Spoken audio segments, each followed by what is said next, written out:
प्रायोजक राम बंधू लोणचे, आता प्रत्येक जण जिंकेल।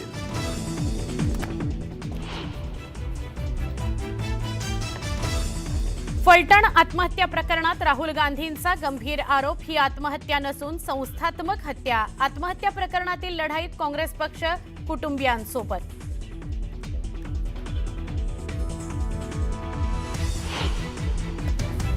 मुख्यमंत्री देवेंद्र फडणवीस यांच्या हस्ते फलटणमध्ये विविध विकास कामांचं उद्घाटन। कार्यक्रमाला रणजित नाईक निंबाळकरांचीही उपस्थिती।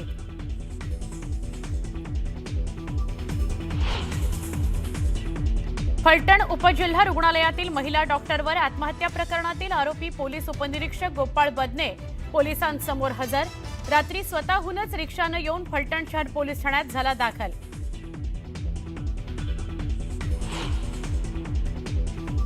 गोपाल बदने शरण येण्यापूर्वी 2 दिवसात पंढरपूरहून बीडला गेला होता घरी।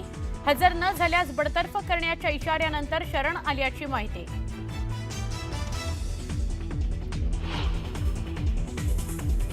शिवसेना उबाठा खासदार संजय राऊतांनी शरद पवारांची सिल्व्हर ओक निवासस्थानी घेतली भेट। 1 तारखेला होणाऱ्या मोर्चा संदर्भात दोन्ही नेत्यांमध्ये चर्चा।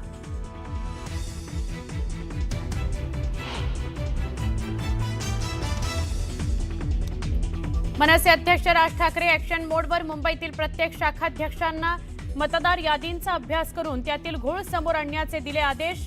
1 नोव्हेंबरच्या मोर्चा आधी मनसेची मतदार याद्यांची तपासणी सुरू।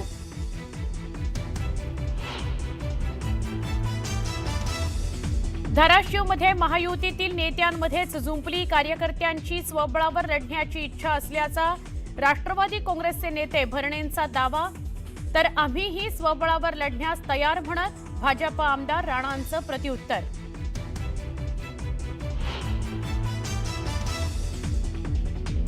हिंगोलीमध्ये महायुतीमध्ये धुसफूस चव्हाट्यावर कोण आणि कसं उभं राहतं असे इशारे देत अंगावर आलात तर शिंगावर घेऊ म्हणत भाजप खासदार अशोक चव्हाणांनी मित्रपक्षाला दिला इशारा।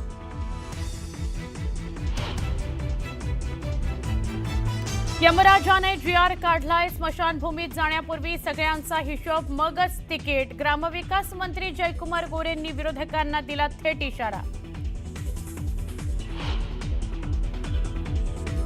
अण्णा बनसोडींनी ते कुणामुळे निवडून आले ते आधी पाहावं, मग नगरसेवक आमच्याकडे काय येतात ते कळेल। भाजप आमदार उमा खापरेंचा बनसोडींवर पलटवार।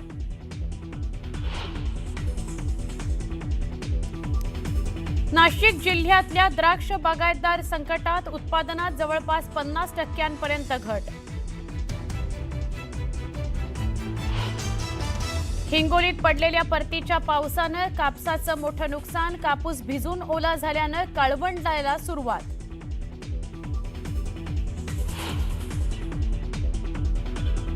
आणि कार्तिक एकादशीच्या सोहळ्याकरता विठ्ठलाचं 24 तास दर्शन सुरू। 9 नोव्हेंबरच्या प्रक्षाळ पूजेपर्यंत दर्शन राहणार सुरू।